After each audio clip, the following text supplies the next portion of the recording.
morning, and welcome to yet another episode of You Too Can Do the Math. Today we're going to be talking about the angular momentum of things moving in a straight line. This came up in a Phys 1B lecture from yesterday, and I thought I'd take a little bit of time to go through the specifics of the math if you're into that sort of thing. So let's start off with defining the problem. So there's three rules for solving anything in physics. What do you want? What do you have? And what connects the two? Actually, let's break this off into three little bits of text. So one, what do we want? We want to show that angular momentum is conserved for straight line motion. All right, no problem. So how do we do that? So what do we have? We've got a bunch of stuff. Let's start off with some formulas. So we know that the angular momentum L is the vector R cross the vector P. So this is a definition where R is a position and P is a momentum. So P is equal to mv. So that's the velocity. That's the mass. And that's the momentum. So this is position relative to an origin. And that is momentum. And so here we have angular momentum. So, and I'm not going to talk about how we define the cross product. So this is what we have. So this is general stuff. These are textbook definitions. You can find it hopefully in any quality physics textbook. But we've also got specific stuff.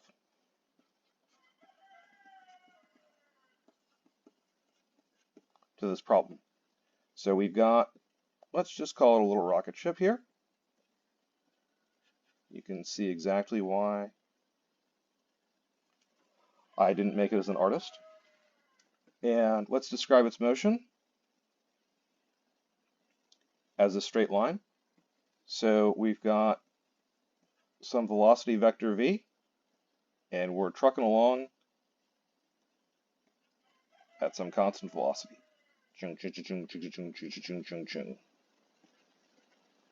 So we also have an origin, and this can be at some arbitrary location. Now, for convenience, and this is a trick, and it will become clear later on why it's a useful and handy trick, I'm going to define a location of closest approach as R min.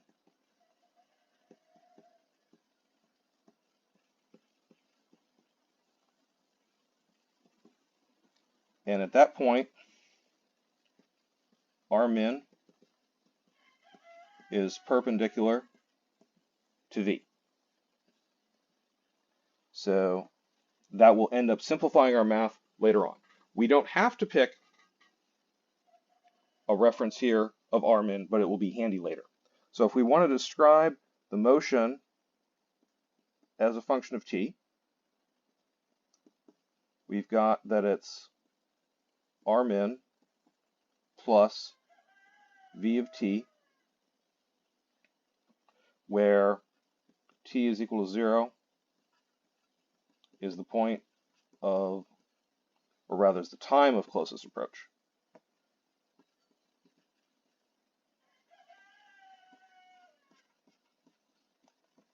And that's just convenient. Again, it's arbitrary. So we've got our specific stuff, And we've got our general stuff. Let's just do a quick little check here. So if I take, oh, that should be a vector. If I take the derivative of r, this position of the rocket with respect to t, I've got a constant term here in r min, and I've got this v of t term. This is just a linear equation. So when I take the derivative, I just get the velocity out, which is what I expect, so I'm happy. So my description of the motion of the rocket is reasonable. It fits with everything. If I evaluate it at t is equal to 0, I get back r min. So this is t is equal to 0. All good. We've got r of t here. So we've definitely set this problem up so that this function r of t is describing what's going on. So now what we want to do is we go back to, we've got what do we have? And so let's ask the question, well, 3, what connects these two things? So if we go back up to what we have, we've got this definition of angular momentum, which is r cross p. And we've got this definition of momentum as mv. So we've got that, and we've got that.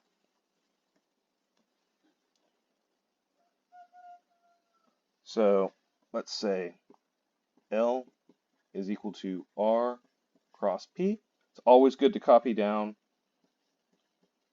your general equations and label them as such.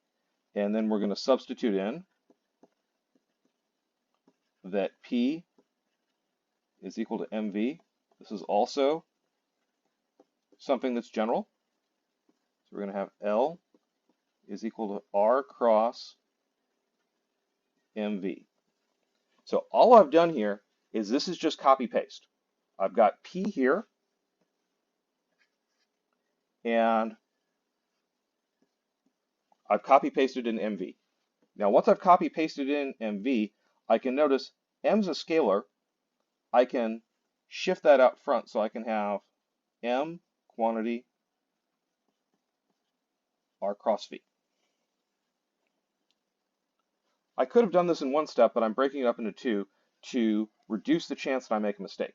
This is particularly important if you're starting out or if you feel like your algebra is a little bit shaky. Always take a little bit more time, make it a little bit more clear if you can.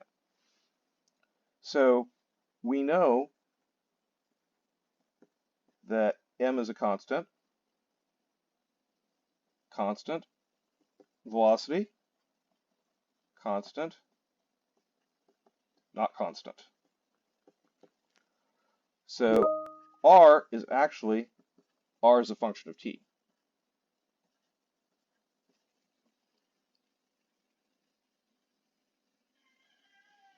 Cross v.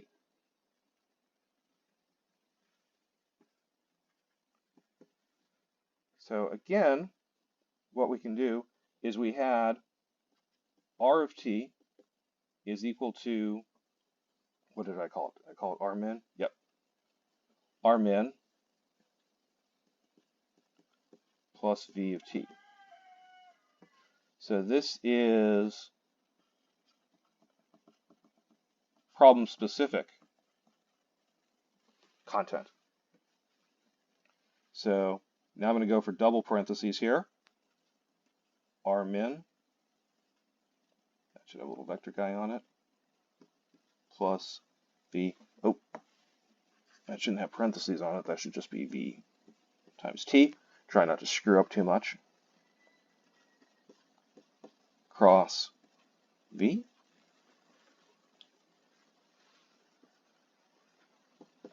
L, we've got m, use brackets just for the heck of it.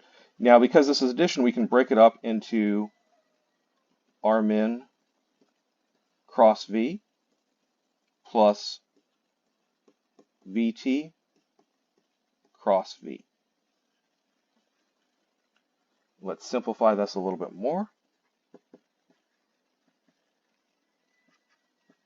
R min cross v plus we can take t out because it's a scalar and do v cross v is equal to 0. And now we can simplify. So the first thing we can simplify is that that is 0.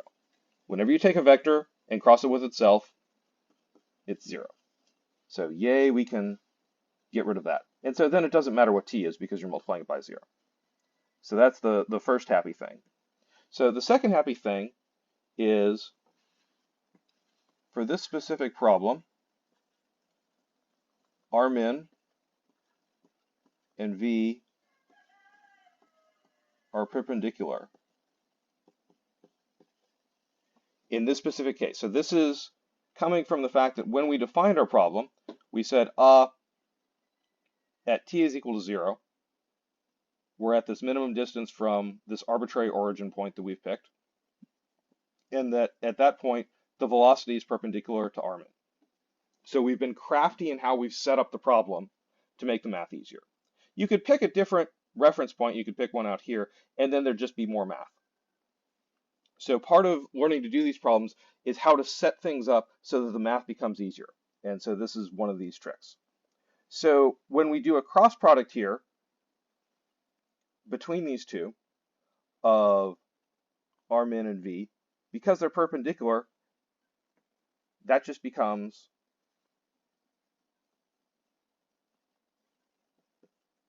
a product. So if we're interested in the magnitude of the angular momentum, we've got m r min absolute value, v absolute value. The other thing here is that, so this says that the magnitude is the same, MAG TUD. So the magnitude is constant. That doesn't fully answer our question, but it's a good check, and it's a fast check. If we work out L is equal to M R min cross V, that's a constant. That's a constant. And that's a constant. All constants. So the magnitude is a constant, and the vector itself is a constant. So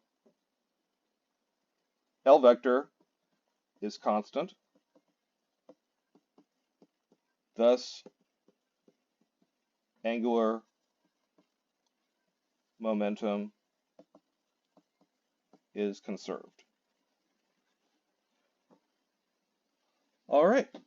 Hopefully you found that helpful. Have a great day.